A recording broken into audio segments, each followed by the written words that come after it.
अस्सलामु अलैकुम वरहमतुल्लाहि वबरकातुहू।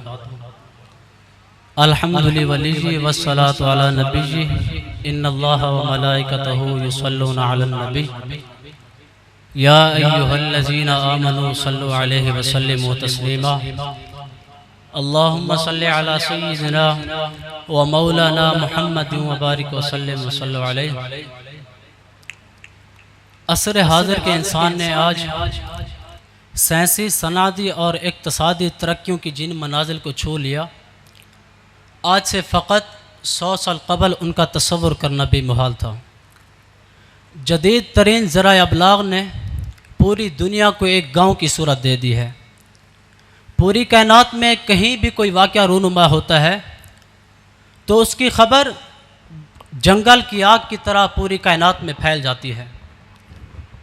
जदीद तरीन ज़राए अबलाग और तेज़ तरीन ज़राए आमदोरफ्त जैसी तमाम तर तरक्कियों के बावजूद इंसानी मुआशरा खोखलेपन का शिकार है।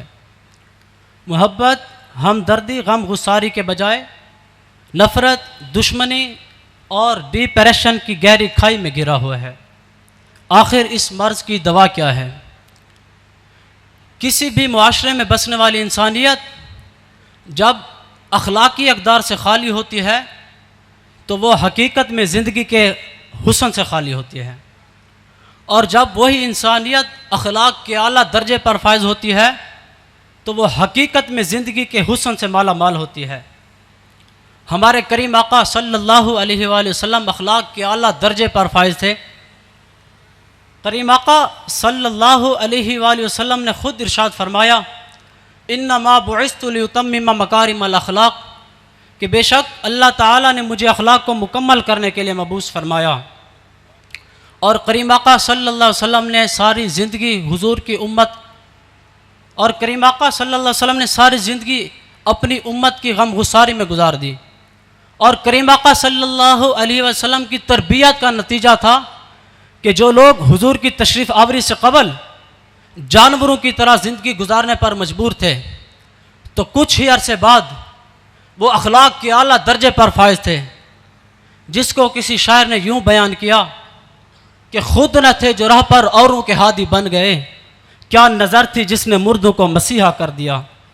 अल्लाह अकबर, कुर्बान जाऊँ सैयदा खतीजतुल कुबरा रज़ियल्लाहु ताला अन्हा की शान पर, जिन्होंने न दलील मांगी, न हवाला तलब किया, न चाँद को 2 टुकड़े होते देखा, न सूरज को पलटते देखा, न पत्थरों को कलमा पढ़ते देखा और न ऊँटों को सजदे करते देखा, बल्कि हुजूर की अदाएँ देखी तो फ़ौरन पुकार उठी, तेरे तक के अदावा मैं मुरीद हो गई। फरमा दिया, इन्नका लतसिलुर रहिम व तहमिलुल कल्ला व तुकरियु ज़ैफ़ व तक्सिबुल महदूम व तुईनु अला नवाइबिल हक़। आप तो सिला रहमी करने वाले हैं, आप तो नातवानों का बोझ उठाते हैं, आप तो उनको खाना खिलाते हैं जिनको खाना कोई नहीं खिलाता, आप तो उनको कमा कर देते हैं जिनका कमाने वाला कोई नहीं, आप तो मुसीबत ज़दों की मुसीबत ख़त्म करने वाले हैं। यहाँ पर हाल ही रुक कर क्या खूब कहते हैं कि वो नबियों में रहम लक़ब पाने वाला, मुरादें गरीबों की बर लाने वाला, मुसीबत में गैरों के काम आने वाला, वो अपने पराये का गम खाने वाला। आला हजरत ने तो हद कर दी, फरमाते हैं गम ज़दों को रज़ा मुजदा दीजिए के है, बेकसों का सहारा हमारा नबी, कौन देता है देने को मुँह चाहिए, देने वाला है सच्चा हमारा नबी।